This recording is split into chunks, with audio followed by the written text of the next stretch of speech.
का साफ कहना है कि ऐसे यहाँ पे चढ़े होंगे। धनंजय, यही वो निशान है जिस पे परिवार सवाल उठा रहे हैं।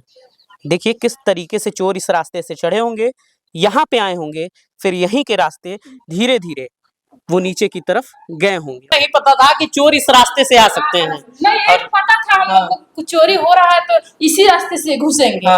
लेकिन इसीलिए हम लोग सामान कोठरी में रखे थे। हम जेवर रखे थे, इसमें जेवर रखे थे। देखिए हम कितना आप क्या है सब में जेवर 1 2 3 पीस था। 10 लाख का जेवर था, 10 लाख का जेवर था। जिसमें उसमें एक लाख से ऊपर का मेरा हार था। वो मंगलसूत्र कम से कम 50-60 हजार का मेरा मंगलसूत्र था। हम कितने बताएं कि कितना जेवर हमारा गया है। घर के अंदर जा रहे हैं। आप वीडियो में लगातार बने रहिएगा क्योंकि कोशिश है कि लगातार चोरी की घटनाएं इस क्षेत्र से कम नहीं हो रही हैं, लेकिन आवाज हम उठाते थे, हैं और रहेंगे। तो चलिए सबसे पहले अंदर कैसे चोरी हुई है ये समझते हैं। चोरी की वारदातें साहब जब से रुकी हैं तब से लोगों के मन में आ गया है, थोड़ी निश्चिंतता बढ़ गई है और लोग कह रहे हैं कि अरे अब तो चोरी नहीं हो रही है। लेकिन गोरखपुर के भूपगढ़ डांडी बाजार के पास एक गांव है जहां पर एक चोरी ने सबको चौंका दिया है। ये चोरी थोड़ी अजीब सी है और लगातार हम चोरी के मुद्दे को लेकर तमाम सवाल कर रहे हैं, लेकिन उसी बीच ये घटना आप ये देखिए, बगल में आपको एक कुत्ता भी दिख रहा होगा। वजह पहले घर से पहले घर भी दिखा दीजिए, उसके बाद हम कुत्ते को दिखाएंगे कि उस दिन ये कुत्ता नहीं भौंका और उसके बाद घर वालों पे क्या बीती और कितनी की चोरी हुई, कैसे हुआ, पूरा मामला पहले समझेंगे बाद में। क्योंकि हमारी कोशिश है कि गोरखपुर गुनाहपुर नहीं बनना चाहिए, लेकिन लगातार चोरी की घटनाएं लोगों को उठा रही हैं। लोग अब चैन से सो नहीं पा रहे हैं, लेकिन पहले परिवार से बातचीत करेंगे, कैसी स्थिति थी, क्या हुआ था उस दिन। उसके बाद फिर हम घर के अंदर चलेंगे, घर में क्या क्या चीजें हुई वो भी देखेंगे, साथ ही बातचीत करेंगे।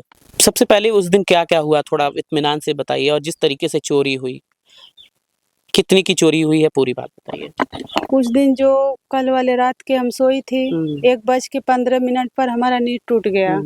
हम अपने घर के अंदर गई थी, बाथरूम के लिए गई थी। जैसे हम आंगन में पहुंचे वैसे हमारे घर में 2 आदमी छिपे हुए थे। उसके बाद वो घर से निकल गए। घर में से निकल के तुरंत हमको पकड़ लिए सब। पूरे अखबार में हमको धर लिए सब। उसके बाद हमारे मुंह पे दस्ती लगा दिए। उसके बाद 1 मिनट के बाद हमको तुरंत धक्का दे करके सब नीचे ढकेल दिए। उसको बाद हमारे जितने देह पर जेवर था, काने में, गले में, पैर में, नाक में, सब निकाल गया था। उसको बाद से नहीं, अब उधर से सब अंदर से बाहर आ गए, हसोरा में आए, उसके बाद कोठरी में आए। जितना मेरा जेवर था, कपड़ा लत्ता था, सब कुछ लूटपाट करके लेके चले गए सब। अच्छा, जब आप क्योंकि जिस तरीके से आप बता रही हैं उस समय तो आप बेहोश हो रही होंगी, उसके बाद सबसे पहले कहाँ, कब अंदाजा हुआ कि घर में कुछ बड़ा हो गया है? आपको उस समय कुछ भी पता चला उस समय जब हम पकड़ गए तभी हमको पता चल गया कि हमारे घर के अंदर चोर आ गए हैं। क्योंकि हम पहले से दहशत हुए थे कि मतलब चोर आते जाते हैं। मान लीजिए रात को हमारे घर में कोई नहीं है, हम हैं और हमारे बच्चे हैं, तो हमको रात को पकड़ेगा कौन? मान लीजिए हम तो चाह रही हूँ, परिवार में सिर्फ आप 3 लोग? हम हैं और हमारे 2 बच्चे हैं, उनके सिवा कोई नहीं है। आज चौमुख से अपना घर हम लाख करके सोए हैं, तो घर के अंदर आएंगे, थोड़ा हमको तो डर बनेगा कि कोई आ गया तभी हमको पकड़ेगा। उसके बाद जब होश आया 3:40 पे, तब तक चोर चले गए थे, घर के अंदर नहीं थे। तो हम वहाँ से किसी हालत में अपने बच्चों को पास आई थी, तो अपने बच्चों को जगाने लगी। मेरा बच्चा भी नहीं उठ रहे थे, तो किसी तरह अपने बच्चों को जगाए हम। तो जब बच्चा मेरा उठा तो पूछा मम्मी क्या हुआ? तो मैंने बताया कि पहले मैंने पानी मांगा, मुंह धोआ, उसके बाद फिर पानी मांग करके मैंने 1 गिलास पानी पी गई। उसके बाद अपने बच्चों को बताई कि बाबू घर में जाकर देखो घर में क्या हुआ है। बाबू गया मेरा, वो रोने लगा देख करके। उसके बाद बगल के चाचा हैं, उनको फ़ोन किया, 2-4 लोग गांव में से आए। उसके बाद सारे लोग आए मेरे गांव, मेरे गांव, पूरे गांव के लोग, 2-4 गांव के लोग मेरे घर आए हैं। उसके बाद 100 नंबर पे फ़ोन हुआ था, पुलिस आया था। पुलिस खुद के हमसे जांच करने लगी, कैसे हुआ, क्या करने गई थी, रात को कौन जाता है। अब पुलिस मेरा घर है तो हम नहीं जाएंगे तो कौन जाएगा, ये बताइए। उसके बाद फिर वो पुलिस चली गई, फिर दूसरी पुलिस आई, फिर वही बात हुआ था। तो जो मेरे समझ में आया, जो गया था वो मैंने कितनी की चोरी हुई है? हमारे हिसाब से कम 10-12 लाख का धन गया था मेरे घर से। 10-12 लाख। हाँ, मेरे आदमी विदेश हैं, हमारे घर कीमत बहुत थी, सारे चल गई है, कुछ नहीं बचा है। परिवार के लोग कहाँ रहते हैं आप? मेरे शरीर पर नहीं कुछ बचा है तो मेरे घर में कहाँ से बचेगा, ये बताइए। मेरे परिवार में कोई है नहीं, हम हैं, हमारे आदमी हैं, हमारे बच्चे हैं। तो हमारे आदमी है नहीं घर पे, हमारी बच्चे हैं। विदेश में रहते हैं क्या? जी। अच्छा अच्छा। तो ये घटना हुई, इसके बाद पुलिस का ऐसा बर्ताव यहाँ पे आपको देखने को मिला? हमको देखने में कोई पुलिस का बर्ताव अच्छा नहीं था। जब हमारे साथ कुछ पुलिस की नहीं, उल्टे पूछ जांच करके चली गई, फिर हमारे दरवाजे पर फिर से पुलिस नहीं आई, तो हम कैसे समझे कि पुलिस हमारी मदद करेगी। अच्छा, ये थोड़ा हम अंदर का देख सकते हैं कैसी स्थिति है, कैसे पूरा है और कैसे चढ़े होंगे? इधर भी दिखाइए, जैसे क्योंकि परिवार वालों का साफ कहना है कि घर में इस रास्ते से ही चढ़े होंगे, क्योंकि आप पूरा ये एरिया देखिए। हालांकि हमने कई बार अलग-अलग गांव में जब हमने जहाँ पे चोरी है वहाँ पे दिखाया है, तो ऐसा घर हमें दिखा है कि गांव के एकदम किनारे हो, जहाँ पे आदमी आराम से चढ़ सके। लेकिन पहला ऐसा मुझे लग रहा है जहाँ पे चारों तरफ आपको घर ही दिखेंगे, लेकिन उसी बीच ये लग रहा है। इधर से धनंजय पूरा पहले उधर दिखा दीजिए किस तरीके से यहाँ की स्थिति है।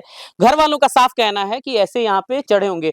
कार चोरी की घटनाएं लोगों को जगा रही हैं, लेकिन वाकई में जब जिम्मेदार सो रहे हो तो आदमी को जगना पड़ेगा। और बड़े दिन से लोगों के अंदर निश्चिंतता हो गई थी कि गोरखपुर में साहब चोरी कम हो गई है, लेकिन चोरी कम नहीं हुई है, बल्कि धीरे धीरे अलग अलग गांव में ऐसी घटनाएं सामने आ रही हैं। अब गोला क्षेत्र के ये गांव, खासकर भूपगढ़ में जिस तरीके से चोरी हुई है, तमाम सवाल खड़े होते हैं। लेकिन उसी बीच पहले हम अंदर चलेंगे, कैसी स्थिति हो गई है वो देखेंगे, और वाकई में जिस तरीके से पुलिस प्रशासन से बातचीत परिवार वालों को रहा, वो बड़ा अजीब लगता है। क्योंकि जिस तरीके से पूछताछ होती है कि आप ऐसे जाएं, ऐसी तमाम सी चीजें। पहले अंदर चलेंगे। और टीना है ना, हाँ। और टीना एक शख्स को नहीं, एक शख्स को उस रास्ते से अंदर आया है। टीना देखिए उठाया है, अंदर आया है। अच्छा, उधर भी दिखा दीजिए। घर वालों का जो कहना है, थोड़ा सा जूम उसे कीजिए धनंजय, कि देखिए वहां पे उठा है, टीन उठी है, यानी साफ कहना है घर वालों का। ऊपर टीन पड़ा था। अच्छा, टीन पड़ा था, इस वजह से वहां से लग रहा है आप लोग इस रास्ते आए होंगे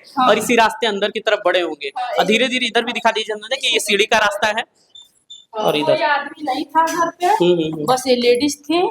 चोर पहले से आके इस घर में उपस्थित थे। देखिए वहाँ देखिए 2 बार से वो टूट ताड़ के गए हैं, देखो दोनों बार पर टूट दिए। ये वाला बक्सा एकदम लाट पड़ा दिए हैं, सारे सामान छितिर बितिर यहाँ कर दिए हैं। वहां भी दिखा दीजिए धन्य, थोड़ा जूम करके कि किस तरीके से यहाँ पे चोरी हुई है। यानी घर वालों का साफ कहना है कि छत सीढ़ी से चोर लगातार इस कमरे में आया, और इस कमरे में सबसे पहले यहाँ चढ़े। यहाँ से उन्होंने सबसे पहले इस बैग को देखा। बैग में कुछ था नहीं उस समय यहाँ पे, कि इसमें था कुछ नहीं। अच्छा, यहाँ पे कुछ नहीं। सतर्क हम लोग थे, पहले से ही सब सतर्क थे, सब सामान कोठरी में रखा हुआ, यहाँ कुछ भी नहीं। तो यहाँ पहले वो किए होंगे तो उन्हें कुछ नहीं मिला होगा।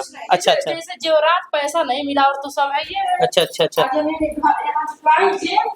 प्रवेश किए, पकड़ लिए नींद में थी जब तक हम यहाँ आए।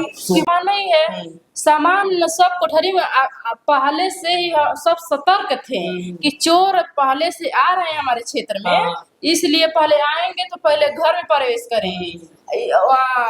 कोठरी का दरवाजा जो है मजबूत था, मेन दरवाजा खोलेंगे तब। यानी किसी को ये नहीं पता था कि चोर इस रास्ते से आ सकते हैं? नहीं, एक पता था हम लोग को चोरी हो रहा है तो इसी रास्ते से घुसेंगे, लेकिन इसीलिए हम लोग सामान कोठरी में रखे थे। अच्छा अच्छा अच्छा, हमने सोचा कि मानी कि हम कोठरी में रख देंगे सामान, बाहर तो ये गैलरी हम बंद कर देंगे, तो असोरा में और कोठरी में चैनल लगा है, दरवाजा मजबूत लगा है, बाहर से नहीं आएंगे और अंदर से भी नहीं जा पाएंगे तो हमारा सामान सेफ रहेगा। लेकिन जब मैं दरवाजा खोल के बाथरूम के लिए आई, कोठरी भी खोली, कोठरी में सोई, सब चले गए। कोठरी भी खोली तब मेन दरवाजा खोली, तो जब खुद खोलती चले आई तो क्या मालूम है कि घर में चोर, क्या मालूम है ये वाली स्थिति। तो आप लोग का जहाँ पे रूम आप लोग रहते हो वो ये वाला है यहाँ पे जहाँ से चोरी हुई? अच्छा, इधर से ठीक, इधर से लगातार आप वीडियो में बने रहिएगा। कोशिश यही है कि जिस तरीके से चोरी हुई, अच्छा इस रास्ते से आए। यहाँ पे हमारे बच्चे सोए थे। अच्छा, यहाँ पे लोग सोए हम थे। अंदर भी होश थे ठीक, और चोरी हमारे यहाँ पे हुआ है। अच्छा, यहाँ पे सामान रखा था और आप देखिए, हम अभी रखे हैं सब कुछ। देखिए मेरा सब जेवर का सामान देखिए, हम जेवर रखे थे, इसमें जेवर रखे थे। देखिए हम कितना आप लोग कह क्योंकि रहे हैं आपको पता ये नहीं था कि अगर आप उस नहीं। रास्ते वहां पे जाती हैं और इसी हाँ। समय चोर वहां पे होंगे, क्योंकि हर अंदर। दिन यही स्थिति रहती थी, हर दिन कुछ ये नहीं था। देखिए ये सब सारे ये देख हमारे लीजिए जिस जेवर तरीके से सब गया है सब में जेवर 1 2 3 पीस कम था से 10 जेवर लाख था, का जेवर था, 10 लाख का जेवर था। जिसमें उसमें थोड़ा सा जेवर नहीं गया। 1 लाख से ऊपर का मेरा हार था। वो मंगलसूत्र कम से कम 50-60 हजार का मेरा मंगलसूत्र था। हम कितने बताएं कि कितना जेवर हमारा गया है। तो ये देखिए ये स्थिति यहाँ पे थी। घर के बच्चे अभी स्कूल में हैं, लेकिन घर पे क्योंकि यही है तो इस वजह से पूरी स्थिति आप देख लीजिए। यकीनन सोचिए, बड़ी मेहनत से ये कमाई होती है, बड़ी मेहनत से पैसे आते हैं और जब ऐसी चोरियां होती हैं ना तो सवाल खड़े होते हैं। सवाल इसको तोड़ दिया गया, ये पूरा तोड़ के देखे एकदम से सब तहस नहस। पर्स में पैसा था वो सब निकाल लिए हैं। इसमें 7,500 कुछ रुपए था, वो भी नहीं पूरा। वो सब निकल गया। ये इसको खोल के इसको खड़ा कर दिए। तो आपने देखा, आपने समझा और आपने ये देखा कि किस तरीके से चोरी की घटना को अंजाम दिया गया। बस कोशिश यही कीजिएगा कि आप सभी सतर्क रहिएगा, सावधान रहिएगा। चोरी की घटनाएं लगातार इस क्षेत्र में हो रही थी। पुलिस प्रशासन अवगत थी कि लगातार चोरी की घटनाएं हो रही हैं, लेकिन सावधान रहने की जरूरत है। और लगातार सवाल तो उठ खड़े हुए हैं, क्योंकि हम चाहते हैं कि गोरखपुर गुनाहपुर ना बने और लगातार चोरी की घटनाएं ना बढ़े, लेकिन चोर हैं कि समझने को तैयार नहीं है। शायद उन्हें पता नहीं है कि किस तरीके से चोरियां हो रही हैं और लगातार चोरी की घटनाओं पर अंकुश नहीं लग पा रहा है। पुलिस प्रशासन लगातार दावे कर रही है, लेकिन लगातार दावे के बीच पुलिस को कहीं ना कहीं चैलेंज मिल रहा है और ये चैलेंज लगातार इस क्षेत्र में हो रहा है। ये गोरखपुर है, मुख्यमंत्री का जिला है, लेकिन मुख्यमंत्री के जिले में लगातार चोरी की घटनाएं हो रही हैं। और इसी बीच कोशिश यही कीजिएगा, इस वीडियो को शेयर कीजिएगा, साथ ही आवाज उठाइएगा, क्योंकि लगातार चोरी की घटना दिखाते दिखाते हम थक गए हैं, लेकिन चोर नहीं थक रहे हैं।